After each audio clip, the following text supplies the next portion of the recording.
Bonjour à tous, si vous croyez tout savoir sur la saga Hunger Games, détrompez-vous, en voici la preuve. Aujourd'hui nous allons parler de Hunger Games. En effet, la deuxième partie du dernier film de la saga est sortie il y a un moment, me direz-vous.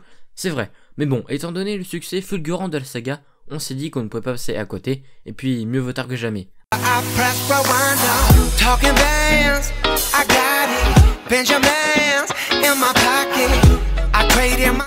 Eh bien nous commençons l'émission avec une bien triste anecdote, puisque le 2 février 2014, l'interprète de Plutarche, Philippe Seymour Hoffman, disparaissait tragiquement à New York, une semaine seulement avant la fin du tournage. La production a insisté pour que le rôle de son personnage soit tenu jusqu'au bout pour lui rendre un hommage. Les scènes inachevées ont donc été réécrites et des effets digitaux et spéciaux ont été nécessaires pour mettre en place un maximum le travail de Philippe Seymour Hoffman.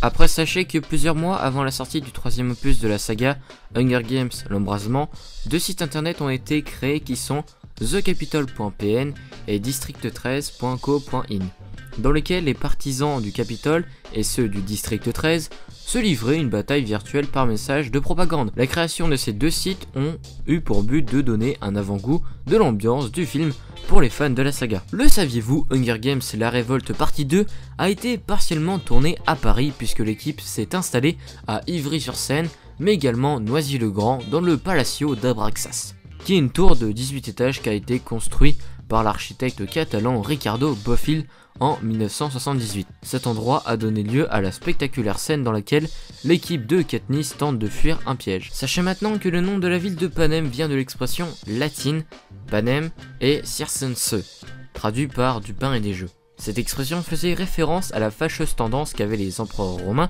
de détourner l'attention du peuple en organisant des distributions de pain et des jeux du cirque. Une pratique qui permettait d'éviter les vraies questions politiques. Comme vous pouvez le voir, le principe des Hunger Games et toute son histoire tient de cette époque. On peut dire que c'est un beau parcours qu'a effectué Jennifer Lawrence à travers la saga. En effet, pour le premier volet de la saga, l'actrice encore relativement inconnue n'avait touché que 500 000 $.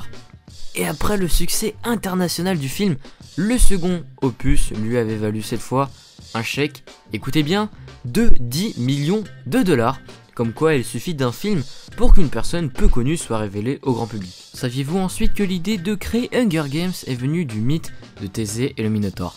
Effectivement, pour Suzanne Collins, auteure de la trilogie, ce mythe l'avait particulièrement traumatisé étant enfant. Mais l'idée de créer cette histoire n'est pas venue que de ce mythe.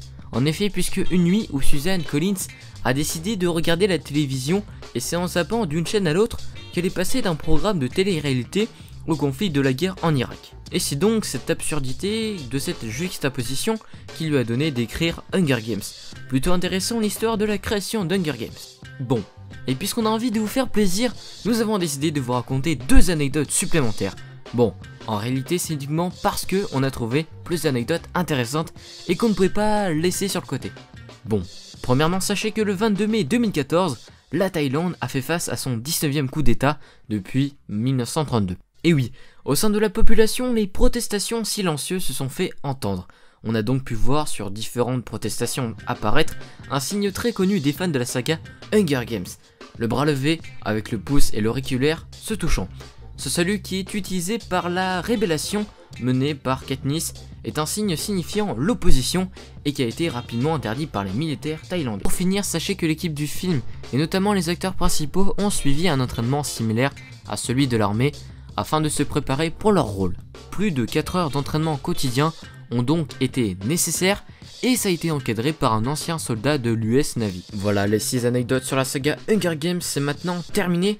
Et oui, mais ne vous en faites pas, la semaine prochaine, l'émission revient sur internet.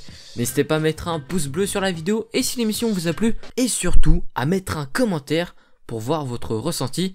En effet, c'est très important pour nous et pour toute l'équipe qui travaille sur Fan2Film de voir que vous êtes de plus en plus nombreux à regarder la chaîne.